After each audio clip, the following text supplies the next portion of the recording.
옆에 있는 분들과 인사합시다. 하나님이 당신을 사랑하십니다. 아멘.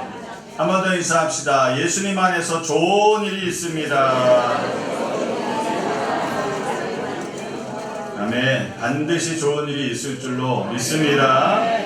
여러분 기도 많이 해주셨는데 우리 지난주 화요일에 우리 김동아 성도님이 하나님께서 천국으로 불러주셨어요.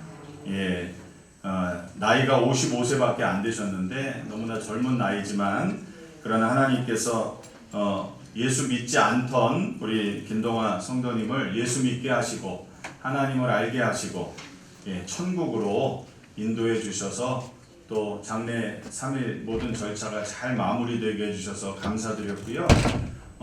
제가 이렇게 입관 예배할 때 이렇게 보니까 너무나 평안하게, 너무나 곱게 이렇게 입관하시는 모습을 보고 하나님이 천국으로 불러가셨구나 이렇게 마음에 느꼈습니다.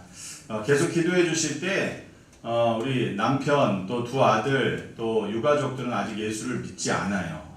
그래서 여러분 우리 김동아 성도님이 하늘의 미랄이 돼서 우리 온 가족이 다 예수 믿고 구원을 얻을 수 있도록 여러분 계속 기도해 주시기를 부탁을 드리겠습니다. 자, 오늘 말씀의 제목 함께 따라합시다. 최종 결제는 하나님이 하십니다. 믿으십니까? 네. 최종 결제는요 하나님이 하시더라고요. 예. 오늘 본문 말씀이 바로 그 말씀입니다. 오늘 본문 말씀은요 성경 66권 중에 가장 긴장감이 넘치는 전쟁 회의가 이루어지고 있는 그런 본문이에요. 자, 다윗의 목숨이 다윗 왕의 목숨이 지금 왔다 갔다 하고 있습니다. 예루살렘 궁전에서 지금 전쟁 회의를 벌이고 있는 거예요.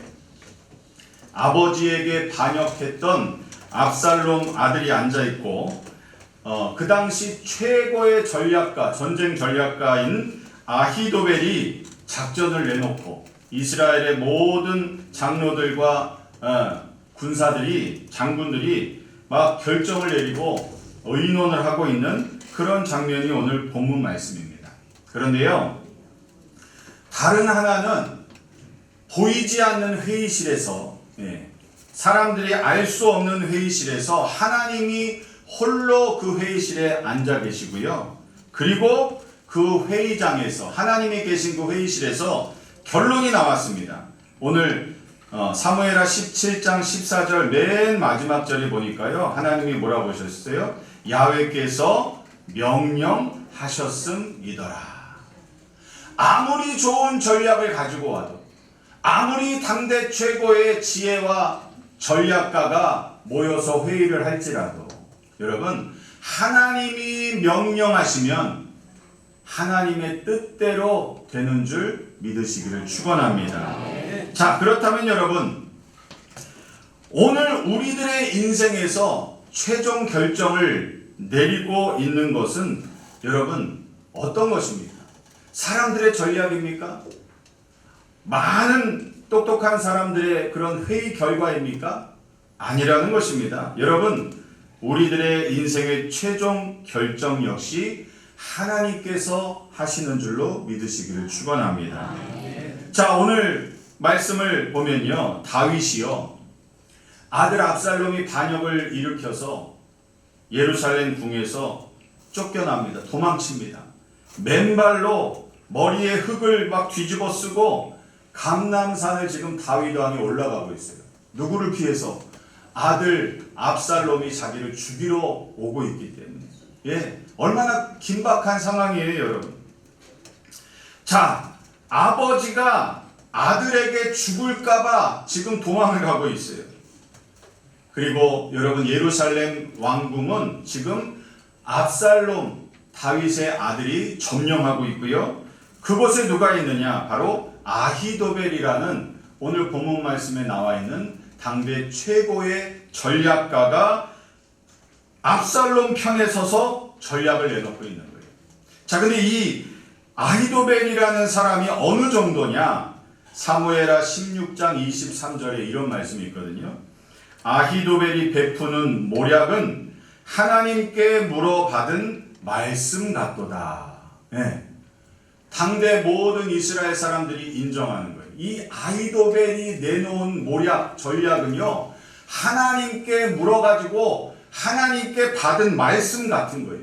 그만큼 맞아떨어지고 그만큼 대단하고 그만큼 이 아히도벨이 전략을 가지고 전쟁에 나가면 백전백승한다는 거예요. 네, 그만큼 대단한 전략가였습니다. 여러분, 우리가 잘 아는 대로 삼국지에 제갈공명이라는 사람이 있었다면 이 다윗의 시대에는 아히도벨이라는 전략가가 있었다는 거예요. 자, 아히도벨이 작전을 내놓습니다. 17장 1절에서 3절 말씀을 보니까요, 아히도벨이 이렇게 작전을 내놔요. 압살롬 왕이요, 지금 12,000명을 정예 요원을 선발하겠습니다. 그리고 오늘 밤 다윗이 도망치다가 지치고 기운이 빠졌을 때 그 12,000명을 데리고 가서 기습을 하겠습니다. 그리고 다윗만 죽이고 나머지 모든 백성은 살려서 다시 돌아오게 하겠습니다. 이게 지금 아히도벨의 전략이었다는 거예요. 여러분, 아히도벨의 전략은요, 군사적으로 완벽한 작전이에요. 예, 신속하고 정확하고 피해를 최소화하고 남은 백성들은 다 살려서 되돌아오게 하고 목표만 제거해버리는 전략이었다는 것입니다. 이 전략은 현대의 군사 전문가들이 봐도 이건 너무나 대단한 작전인 거예요. 자, 그래서요, 4절 말씀에 보면 압살롬과 이스라엘 장로들이 박수치면서 야, 됐다, 바로 이거다, 이대로만 하면 아버지 다윗 왕을 죽이고 내가 왕이 되겠다. 여러분, 그렇게 결정이 났습니다. 만장일치로 결정이 났어요. 자, 그런데 여러분, 여기서 이상한 일이 벌어집니다. 압살롬이 야, 좋다, 대단하다 그렇게 해놓고서 5절 말씀해 보니까 뭐라고 그러느냐, 아렉 사람 후세도 불러라, 우리가 그의 말도 한번 들어보자 그러는 거예요. 네.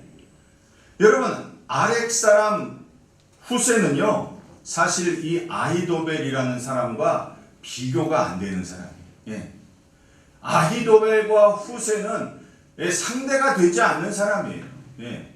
그런데 압살롬의 마음에 후세의 말도 한번 들어보자는 거예요. 왜? 여러분, 압살롬의 마음에 어떤 아주 한 줌의 불안감이 생기는 겁니다. 혹시라도 이 좋은 작전 안 되면 어떡하지? 혹시라도 이 작전보다 더 좋은 작전이 있으면 어떡하지? 예, 그 작은 그 불안감을 하나님이 이용하신 줄로 믿습니다.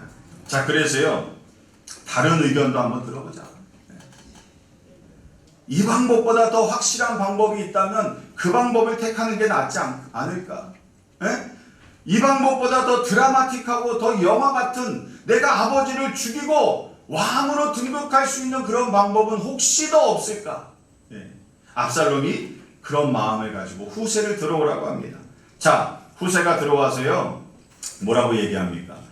왕이시여, 온 이스라엘 12지파 군대를 다 동원해가지고, 예, 바닷가에 모래 같은 대군을 일으키셔가지고 왕이 친히 군대와 함께 나가셔가지고 다윗 왕을 죽이시옵소서.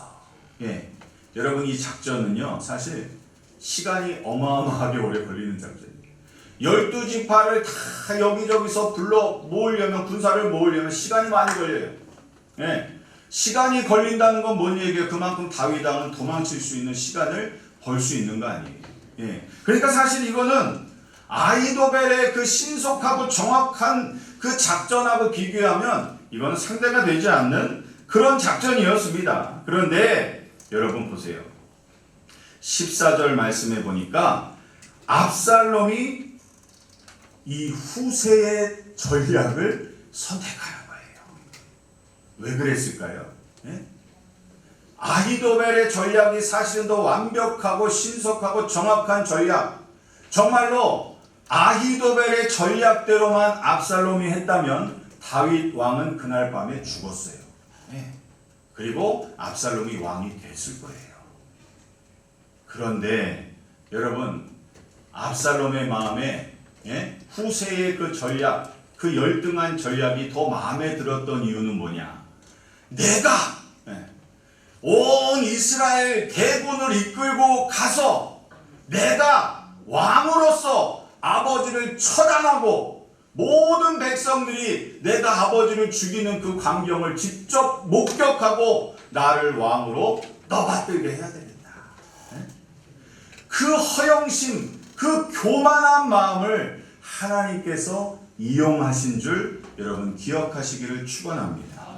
자, 그래서요, 오늘 말씀의 14절 말씀해 보니까 야훼께서 압살롬에게 화를 내리려 하사 아히도벨의 좋은 계략을 물리치라고 명령하셨음이더라. 여러분, 하나님도 인정했어요. 뭐라고?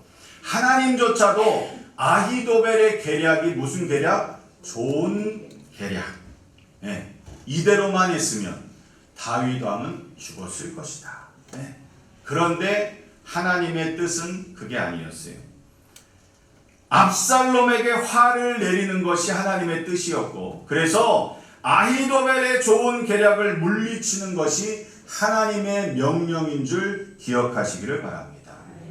자, 여러분, 이것이 오늘 말씀의 핵심인데요. 하나님은 사람들의 인간의 좋은 전략을 넘어서 일하시는 분이십니다. 인간이 계산한 최선의 시나리오, 전문가가 분석한 최고의 방법, 모든 데이터가 입증하는 확실한 결론조차도 우리 하나님은 뒤집으실 수가 있다는 거예요. 뒤집으시기를 작정하시면 우리 하나님은 반드시 그 전략을 바꾸시는 줄 믿으시기를 축원합니다.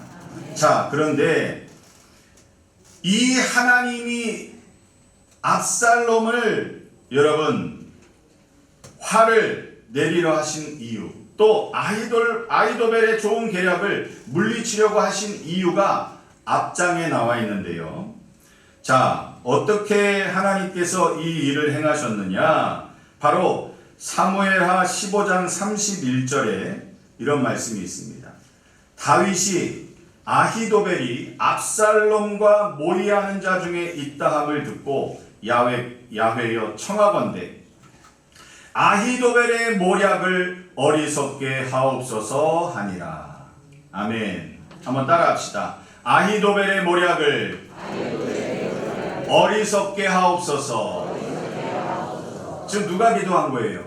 다윗 왕이 감람산을 막 맨발로 흙을 뒤집어 쓰고 도망치면서 지금 하나님 앞에 기도한 거예요. 하나님, 아히도벨이라는 저 최고의 전략가가 지금 내 아들 압살롬과 같이 있다고 하는데 하나님, 아히도벨의 모략을 어리석게 하여 주시옵소서. 그 한 줄기 외침과 같은 다윗의 기도를 하나님이 들으시고 하나님의 마음이 움직이신 줄 믿으시기를 축원합니다. 여러분, 그래서요, 이 모든 것은 우연이 아니라는 것입니다. 하나님은요, 여러분, 이 성경 본문 말씀을 역사하시면서 천군 천사를 보내서 기적을 나타내신 게 아니에요. 뭐 땅이 갈라지고 뭐 홍해 바다가 갈라지고 그런 역사가 나타난 것이 아닙니다. 하나님은 이 일을 어떻게 하셨느냐? 바로 압살롬의 그 교만한 마음, 압살롬의 그 허영심, 그 사람의 감정을 이용하셔서 하나님이 아히도벨의 모략을 어리석게 하신 줄로 기억하시기를 축원합니다. 자, 그런데 여러분, 야훼께서 명령하셔서 열등한 후세라는 사람의 전략이 채택되었잖아요. 그리고 나서 무슨 일이 있었느냐? 23절의 말씀해 보니까요, 안타까운 일이 일어납니다. 아히도벨이 자기 계략이 시행되지 못함을 보고 나귀의 안장을 지우고 일어나 고향으로 돌아가 자기 집에 이르러 집을 정리하고 스스로 목매어 죽음에 그의 조상의 묘에 장사되니라. 아히도벨이 자기의 전략이 압살롬 왕에게 채택되지 않는 걸 보고 지금 자기 고향 집으로 가서 집을 정리하고 스스로 목매어서 죽었다는 거예요. 왜 죽은지 아세요? 아히도벨은 머리가 너무 좋은 사람이라 후세의 전략 가지고는 이길 수 없다는 걸 너무나 잘 아는 거예요. 자기의 전략으로만 싸웠으면 이기고 압살롬이 왕이 될 게 뻔한데, 그런데 자기의 전략과 자기의 모략이 채택되지 않고 그 후세라는 사람의 모략이 채택되는 걸 보고 끝났구나, 전쟁에서 졌구나, 그러면 다윗 왕이 다시 예루살렘 왕궁으로 올 것이고, 그러면 나는 다윗 왕에게 보복당해서 난 죽을 게 뻔해, 나는 죽임을 당할 게 뻔해, 차라리 내가 스스로 목숨을 끝내자. 아히도벨이 여러분 이렇게 안타까운 죽음을 맞이하게 되더라는 것이었습니다. 여러분, 이 사람이 너무 똑똑해서요, 미래를 정확히 읽은 거예요. 이렇게 되면 전쟁 못 이겨. 자기 전략이 거절당하면 어떤 결과가 올지 너무나 뻔하게 잘 알고 있었던 거예요. 그런데 여러분, 하나 기억해야 될 것이 있습니다. 아히도벨이 아무리 똑똑하고 아무리 미래를 정확히 예측하는 사람일지라도 그에게는요, 하나님이 빠져 있었다는 거예요. 아히도벨에게는 여러분, 하나님의 역사하심이 빠져 있었어요. 모든 것을 예측하고 미래를 예측하고 최고의 전략을 만들어낼 수 있는 지혜가 있었지만, 하나님이 역사하시면 그 미래조차 바뀌어질 수 있다는 그 가능성은 깨닫지 못한 줄로 믿으시기를 바랍니다. 자, 그래서요, 여러분, 아히도벨은 이렇게 집을 정리하고 목을 메었는데, 여러분 다윗 왕을 보세요. 다윗 왕은 지금 군대도 없고 맨발로 도망치고 산을 올라가고 아들이 자기를 쫓아와서 죽일까봐 막 겁이 나서 막 도망치던 중에, 군사도 없어요, 전략가도 없어요, 많은 것이 없습니다. 그럼에도 다윗에게는 하나님을 의지하는 마음이 있었어요. 뭐라고 기도했다고요? 야훼여, 아히도벨의 모략을 어리석게 하옵소서. 간절히 기도했을 때 하나님의 마음이 움직이고 변화되어서 아히도벨의 좋은 전략을 물리치고 후세의 전략을 택하게 되어서 이제 전쟁이 끝날 때 어떻게 됩니까? 이 압살롬이 여러분 장동건처럼 잘생긴 미남이라고 해요. 키도 크고 얼굴도 잘생기고 코도 부리부리하고. 그런데 이 사람이 너무나 교만과 허영심에 들떠있다 보니까 머리카락이 그냥 어마어마하게 기른 사람이에요. 남자인데. 그래서 여러분, 압살롬의 최후가 어떻게 됐어요? 노새를 타고 이제 다윗 왕을 죽이러, 아버지를 죽이러 가다가 상수리 나무 숲에 이르렀는데, 그 잘난 머리카락이 막 미장원에 가서 올린 것 같아. 미장원에 가서 올린 그 머리가 상수리 나무 가지에 껴가지고 타고 가던 노새는 그냥 빠져나가고 상수리 나무에 덜렁덜렁 매달렸다가 요압 장군, 다윗의 장군 그 긴 창에 찔려서 생을 마감하게 된 것을 기억하시기를 바랍니다. 여러분, 우리도요 매일 전쟁과 같은 회의실에 앉아 있다는 거예요. 우리의 인생에서도 여러분 중요한 결정을 내려야 될 때, 직장과 사업장에 정말 중요한 방향을 설정해야 될 때, 자녀의 진로를 고민해야 될 때, 우리의 건강 문제, 우리의 재정 문제, 우리의 모든 삶의 문제 속에서 우리도 전쟁터와 같은 여러분 그런 회의실 가운데 있게 됨을 느끼게 된다는 것입니다. 여러분, 그럴 때 세상은 우리에게 아히도벨의 전략을 채택하라고 합니다. 최고의 전문가의 전략을 가지고 우리를 설득합니다. 그런데 여러분, 아히도벨의 전략은 물론 좋은 전략이에요. 하나님도 그걸 인정하셨잖아요. 그런데 여러분, 하나님의 말씀 한마디에 세상의 역사는 바뀌어지는 것을 반드시 믿으시기를 축원합니다. 여러분, 가장 보잘것없어 보이는 다윗 왕의 그 한마디 외침과 같은 기도를 통해서 하나님은 다시 전세를 역전시켜 주시고 다윗을 다시 이스라엘의 왕으로 세워주신 줄로 믿습니다. 여러분, 2주 전에 있었던 일인데요. 지금 이란 전쟁 때문에 전 세계가 고통을 당하고 있지 않습니까? 2주 전에 이란을 공격하러 갔던 전투기 조종사가 뭐라 그럽니까? 전투기가 이제 고장나고 전투기는 추락하고 이 비행기 조종사가 낙하산을 타고 이란의 2000m 산악지대에 고립이 된 거예요. 48시간 동안 고립이 됐습니다. 그런데 여러분, 구조 신호를 보내야 되는데 구조 신호를 보내면 미군만 듣는 게 아니고 이란도 듣는 거예요. 그 전파를 다 잡을 수가 있으니까. 그런데 이 조종사가 마지막이자 처음으로 구조 신호를 보냈는데 뭐라고 보냈느냐? God is good이라고 구조 신호를 보낸 거예요. 하나님은 선하시다. 자, 여러분, 그 신호를 미군이 받고 미군의 군사 전략가들은 이거는 이란이 이 조종사를 죽이고 우리 미군을 현혹시키기 위해서 보낸 가짜 신호다. 여기에 우리가 속으면 안 된다. 막 이랬다는 거예요. 그런데 그 조종사와 친하게 지내던 동료들이 한결같이 하는 말이 뭐냐? 이 조종사는 독실한 크리스찬이라는 거예요. 예수 잘 믿는 사람이라는 거예요. 그러니까 여러분, 그 조종사가 보낸 God is good이라는 하나님은 선하시다라는 구조 신호는요, 내 생명을, 내 인생을 하나님의 결정권에 맡겨드립니다. 아멘입니까? 네. 죽어도 주님, 살아도 주님.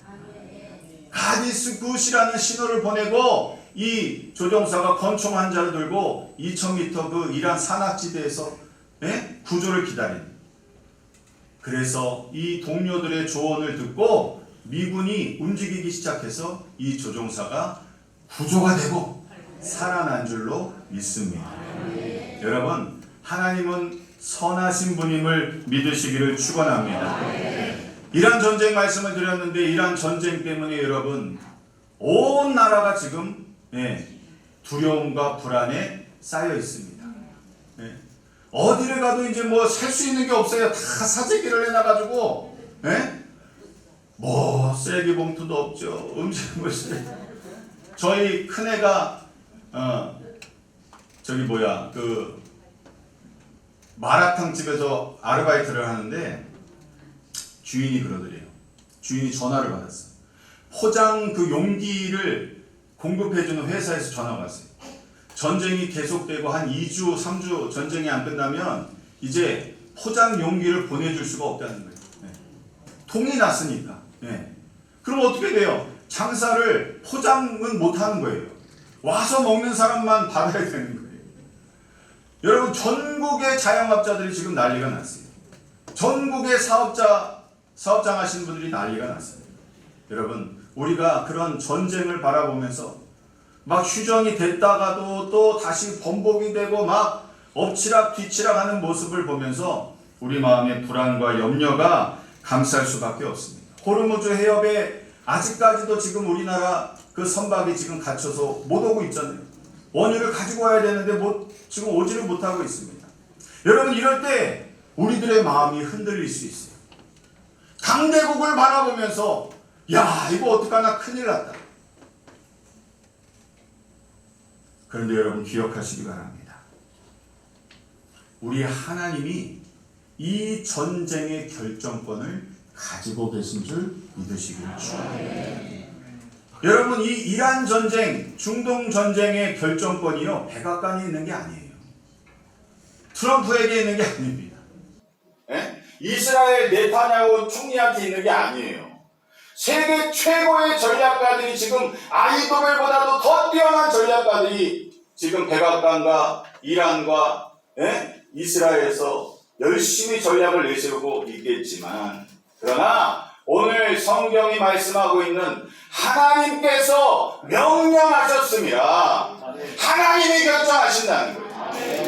우리 모든 역사의 최종 결정권은 하나님께 있음을 여러분 기억하시기를 주님의 이름으로 축원을 드립니다. 그래서 여러분 우리도 우리의 인생의 결정권을 가지고 하나님 앞에 기도하며 나가야 됩니다.